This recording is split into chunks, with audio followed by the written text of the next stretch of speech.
प्रदेश के गृह व स्वास्थ्य मंत्री डॉक्टर नरोत्तम मिश्रा रविवार को एक बार फिर गोले चंबल के नाराज नेताओं को मनाने पहुंचे। रविवार रात को उन्होंने पूर्व मंत्री लाल सिंह आर्य से डीडी नगर स्थित निवास पर मुलाकात की। डॉक्टर मिश्रा व लाल सिंह आर्य के बीच बंद कमरे में 25 मिनट तक बातचीत हुई। चर्चा शुरू होने से पहले जिलाध्यक्ष कमल माखीजानी भी कमरे से बाहर आ गए।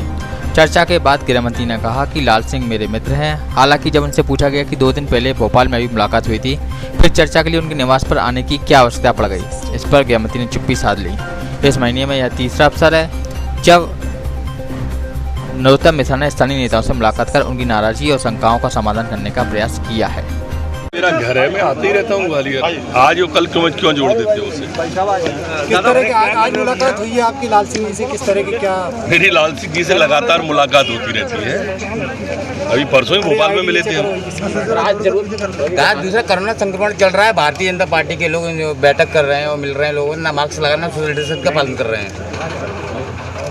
और पूछो। गृह मंत्री हैं, बदनाम देने के लिए बात की गई थी। तो प्रमोशन नहीं मिला है तो बदनाम दिया जाएगा अधिकारी को, जो कि प्रमोशन नहीं मिला, लंबे समय से प्रतीक्षा रहते। तो आपका क्या आपने बदनाम दिया जाएगा? ऐसी कोई घोषणा नहीं की है, लेकिन ये सच है कि ये विषय विचाराधीन है।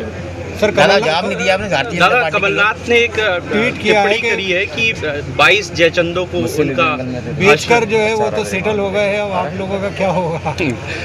अब खिसियानी बिल्ली खम्मा तो नोचेगी। मैनेजमेंट गुरु कहलाते थे, मैनेजमेंट फेल हो गया, सरकार चला नहीं पाई, उनके अपने घर में फूट हो गई, अपने परिवार को नहीं संभाल पाए, अपनी पार्टी को नहीं संभाल पाए। अब क्या कहेंगे इसके अलावा? कोर्ट में याचिका भी लगी आपके बिना मार्क्स से, आप जनता के बीच में घूम रहे हैं। और पूछो। चलो ठीक है। पूर्व मंत्री लाल सिंह आर्य की गोहद अनुसूचित जाति विधानसभा से भाजपा के परंपरागत उम्मीदवार हैं। पिछले चुनाव में उन्हें रणवीर जाटव ने हराया था। इस सीट पर उपचुनाव होने हैं। यहाँ से सिंधिया समर्थक पूर्व विधायक रणवीर जाटव का टिकट पक्का है। इसलिए गृह मंत्री की लाल सिंह आर्य से उनके निवास पर आकर मुलाकात करना राजनीतिक कारणों से महत्वपूर्ण माना जा रहा है। आर्य का कहना है कि नरोत्तम मिश्रा के छोटे से कार्यकर्ता से पारिवारिक संबंध है।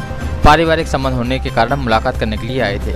मुझे पार्टी ने बहुत सम्मान दिया है। 5 बार टिकट दिया, 3 बार मैं जीता, मंत्री भी बनाया और टिकट मुझे बगैर मांगे मिले थे। उन्होंने कहा, अनुसूचित वर्ग की उपेक्षा तो कांग्रेस में होती है। दलित विरोधी मानसिकता के कारण आज फूल सिंह बरैया की जगह दिग्विजय सिंह को कांग्रेस ने राज्यसभा में भेजा है।